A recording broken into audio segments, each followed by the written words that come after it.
Halo, selamat pagi. Apa kabar Anda semua? Kembali berjumpa dengan saya, Hizbun Arif, dari Forum News Network.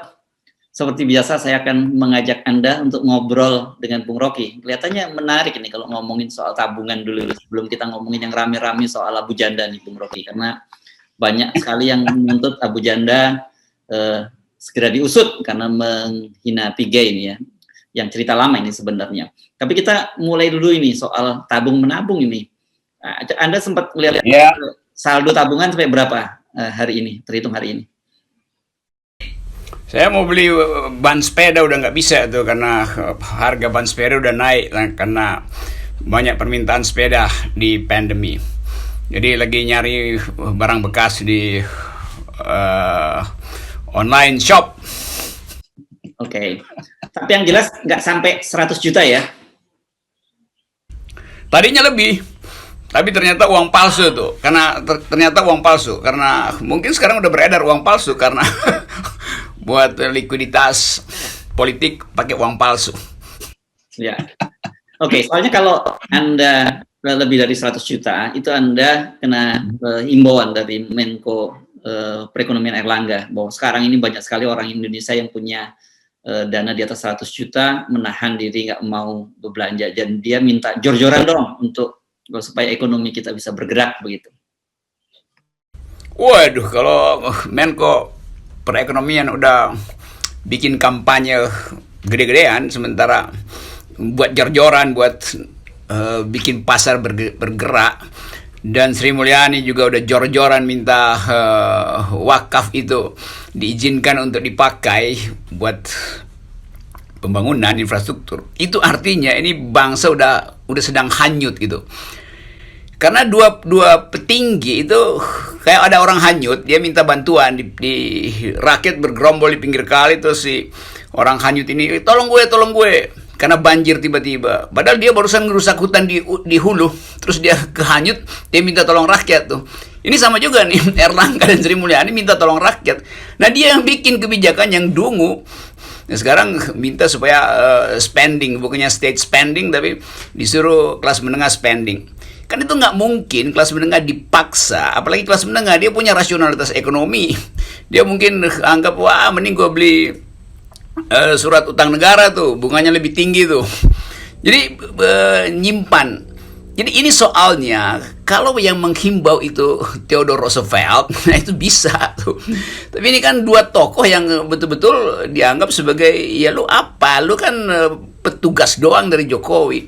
Jokowi minta aja orang nggak peduli, bagaimana Airlangga? Saya mengerti kesulitan itu. Ibu Sri Mulyani, teman saya, Pak Erlangga, saya ngerti bahwa dia paham tentang logik dari linkage makro mikro ekonomi.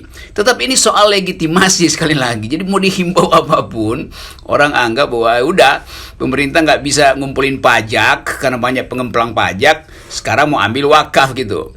Jadi gagal ngumpulin pajak, sekarang ngincer wakaf.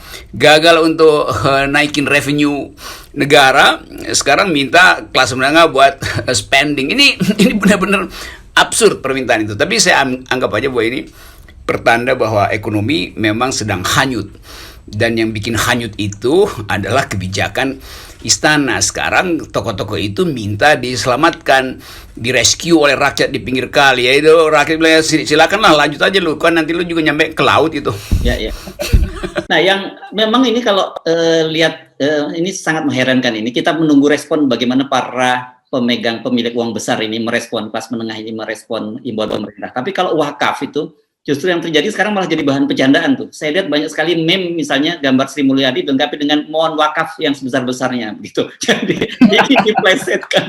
Wah, ini gila, ini macam-macam deh. Kalau Anda mengamati media sosial, lucu-lucu itu berkaitan dengan wakaf itu gitu. Ya. Saya kira bagus kan. Rakyat itu nggak frustrasi loh. Rakyat itu gembira-gembira aja karena rakyat punya kemampuan untuk mengatasi kesulitan psikoekonomi.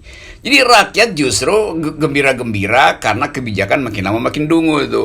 Jadi yang krisis kan istana tuh, karena nggak mampu untuk mengatur kebijakan dan nggak mampu mengkomunikasikan hasil-hasil rapat tuh. Jadi rapat istana itu nggak ada isinya akhirnya kan, karena setiap menteri lakukan hal yang bertentangan tuh. Yang sana minta wakaf, yang sini minta maaf gitu kan, kacau.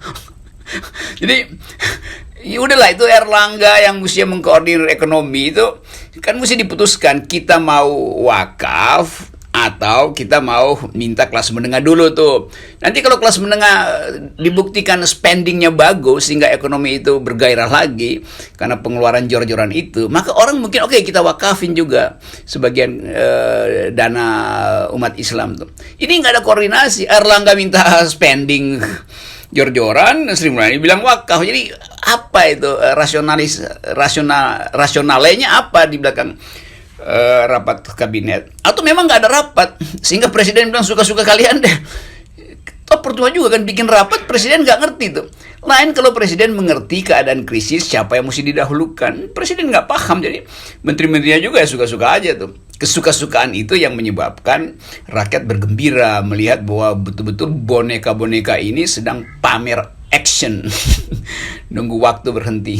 Saya kira sebagai temannya Bu Sri Mulyani, Anda bisa menyampaikan pada Bu Sri Mulyani nggak perlu marah kalau lihat meme yang macam-macam tadi, mulai mohon wakaf yang sebesar persen dan lain-lain. Karena kan ini sebenarnya kalau kita mau positive thinking, kita melihatnya satu indikator bahwa kalau orang bisa menertawakan diri sendiri itu kan masih sehat gitu ya, Bung, ya, dan berarti kan itu imunitas tubuhnya juga bagus kan begitu. Rakyat seringkali punya kemampuan untuk mengendapkan kemarahan, untuk menunda kejengkelan. Tetapi ada hukum-hukum sosiologi yang sebetulnya harusnya dipahami oleh Sri Mulyani, Yunto Airlangga, Yunto siapa aja yang di istana, bahwa syarat-syarat revolusi sebetulnya udah terjadi. Karena biasanya sebelum revolusi orang masih olo-olo aja tuh, hanya untuk mengendapkan sedikit energi yang tiba-tiba meledak. Kalau semua syaratnya sih ada di depan mata kita tuh, ketidakadilan sosial, disparitas, GDP menurun, yang naik deforestasi tuh, pendapatan pemerintah menurun, yang naik korupsi. Jadi seluruh parameter itu ada di kita hari ini. Nah, satu-satunya yang menaik di pemerintah itu adalah utang, yang menurun IQ tuh. Jadi orang tahu itu keadaan semacam ini, lalu diekspresikan di dalam bentuk olo-olo. Nah, Ibu Sri Mulyani saya kira dia nggak akan marah, karena dia juga nggak tahu siapa yang mau diomelin. Kan kalau dia mau marah pada meme, nanti kemarahan Ibu Sri Mulyani dimememkan juga tuh, atau kemarahan Pak Erlangga juga dimemekan itu. Jadi udahlah, ini Pak Jokowi aja udah berkali-kali dibikinin meme oleh majalah Tempo dan itu publik mengerti arahnya. Jadi udah, ini satu orkestrasi yang tanpa partitur dan ingin agar supaya ada yang nonton. Ya rakyat lebih baik nonton FNN daripada nonton orkestrasi buruk dari kabinet kan. Oke, Bung Rocky, ini kita beralih ke topik lain ya. Sebenarnya saya agak-agak tega nih ngajak Anda ngomongin lagi nih satu kawan kita ini, satu tokoh namanya, bukan kawan ya, saya kira nggak mesti diralat kawan, itu satu orang yang namanya Abu Janda gitu ya. Berapa kali mungkin pernah. Itu namanya makhluk, sebutannya makhluk supaya lebih abstrak gitu. Iya. Ini lagi jadi trending topik gitu. Setelah Ambronikus Nababan ditangkap karena menghina Pike, kan kemudian orang teringat kasus bahwa dia juga pernah menghina Pike yang berkaitan dengan apa dia menyebut soal evolusi gitu. Kan ini konotasinya kan juga jelas gitu.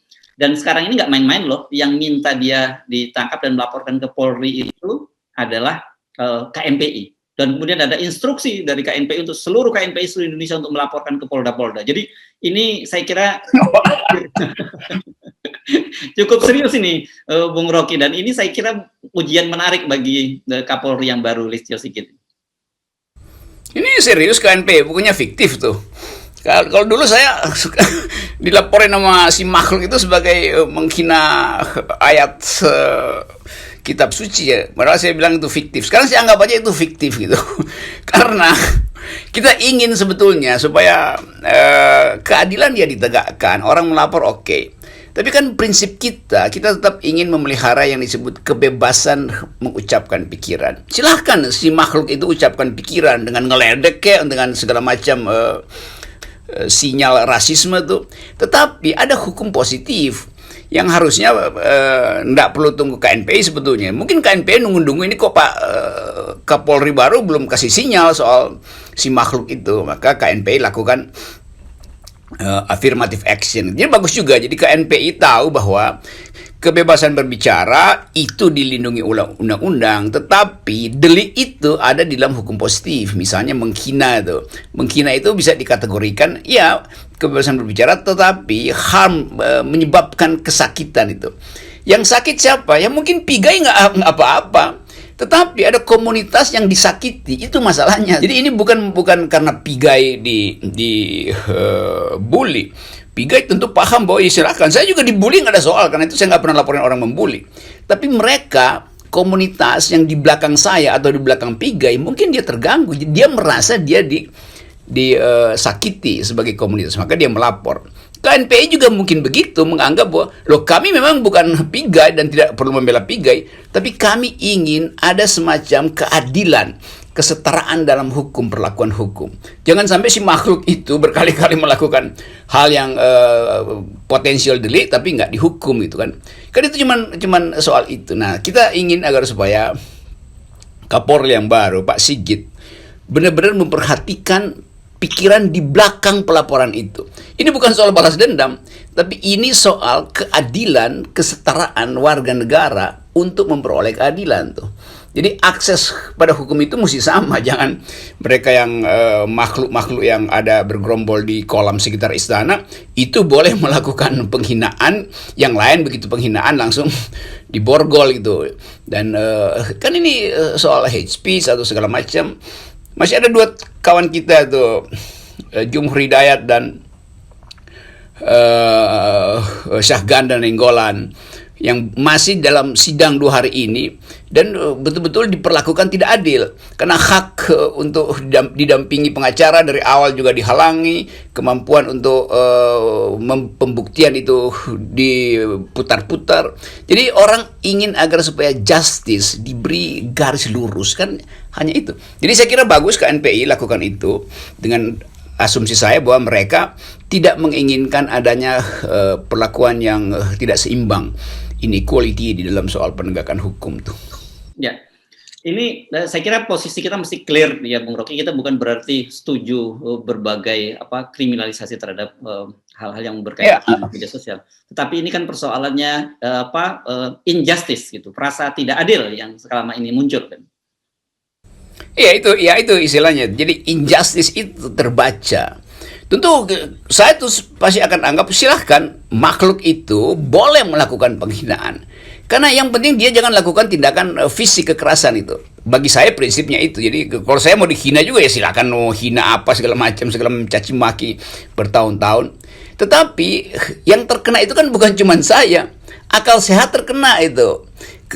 Keadilan, kesetaraan masyarakat terkena. Jadi komunitas berhak untuk menuntut beliau, saya sebut aja beliau, makhluk beliau itu tuh. Dan ya udah tinggal polisi yang harusnya lebih arif untuk membaca bahwa ada keresahan. Keresahan itu bukan dari Pigai, tapi justru dari komunitas Papua tuh. Keresahan itu bukan dari FNN atau dari Rocky Gerung, tapi dari KNPI, yaitu kumpulan pemuda yang ingin menghasilkan ulang Indonesia yang beradab itu.